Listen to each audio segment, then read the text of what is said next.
Fragrance fam, it's me, Maddie, back here in the AFI Project Lab. So in today's video, I've got some great tips for making wax melts in bulk, from melting large quantities of wax to making effortlessly neat pours. To show you, I'll be using our mint chocolate chip fragrance oil and making some lovely mint green snap bars. So go ahead, grab your wax, and let's get started. When it comes to making candles and wax melts in bulk, it can get overwhelming melting down so much wax and keeping your temperatures in order.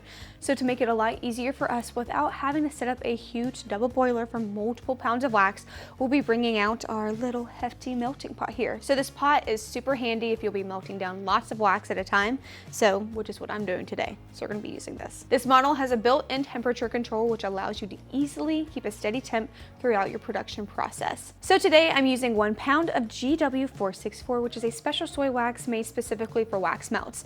So thanks to its additives, it can handle up to 12% of its weight in fragrance, which makes for some super scented melts. To melt your wax down in one of these pots, all you gotta do is, of course, measure it out beforehand and then fill up the pot. So we're going to turn our temperature gauge up to about 185 degrees, which will get it all melted down and ready for fragrance. So I'm just going to go ahead, pop this in, and let's get it melted.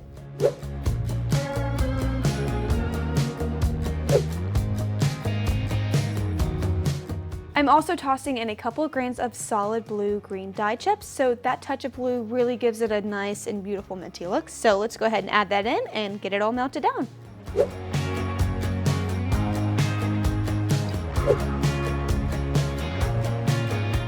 So generally the best temperature to add fragrance in is about 175 to 185 degrees. So I'm going to go ahead and check our temperature, see where we're at, and if we're right on target, then we can go ahead and add in, which is my favorite part, fragrance.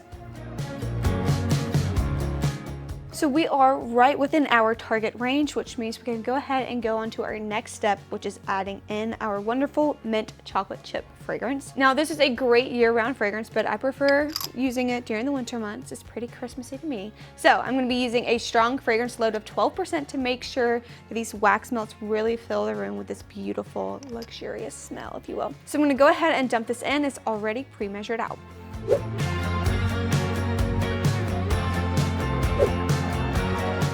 And of course, we're going to stir this in for a good minute or two just to make sure it's nice and blended in. So with all of that mixed in and nice and melted down, I'm just about ready to pour my wax melts. So I'm going to let my wax cool down just a little bit before filling up my clamshell molds. So we went ahead and turned off our melting pot, and we're going to go ahead and grab our molds and get them all nice and ready to go.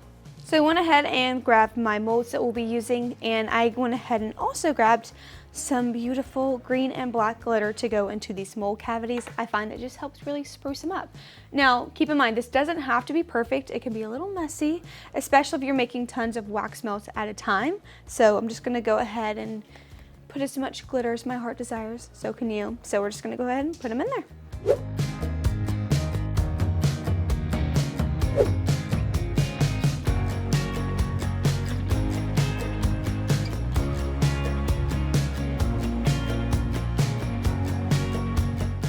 Okay, so my molds are all set, and now it's time for my secret weapon, which is this bad boy right here, a batter dispenser. So they're usually used for pancakes or crepes, but they're also perfect for wax pouring.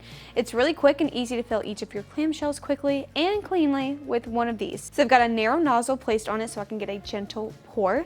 So I went ahead and checked our temperature to make sure it's around or under 160 degrees Fahrenheit, and it is. So let's go ahead and keep going. Now keep in mind, if it is higher, it will kind of warp the plastic containers, which we don't want. So we're gonna go ahead, fill up our batter dispenser, now our wax dispenser, and fill up our molds.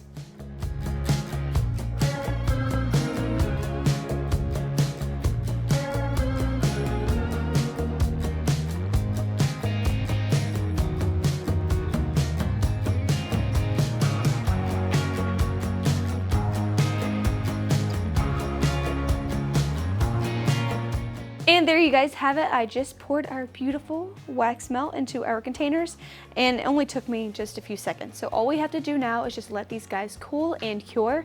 So I recommend letting soy and soy wax blends cure for at least a week before using them. Doing so allows the molecular crystals of the wax to fully settle into place, encapsulating the fragrance that's inside. So I'll check back with you guys in just a moment when these bad boys are completely cooled.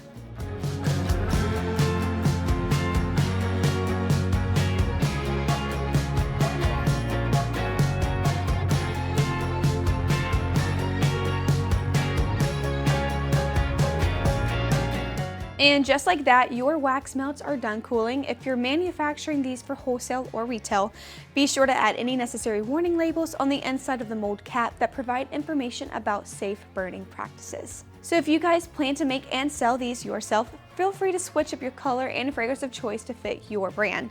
To price them, take into account how much of your raw material, how much fragrance, and how much packaging cost. So in my case, it cost under $1 to make and package each of these bars thanks to buying my ingredients in bulk.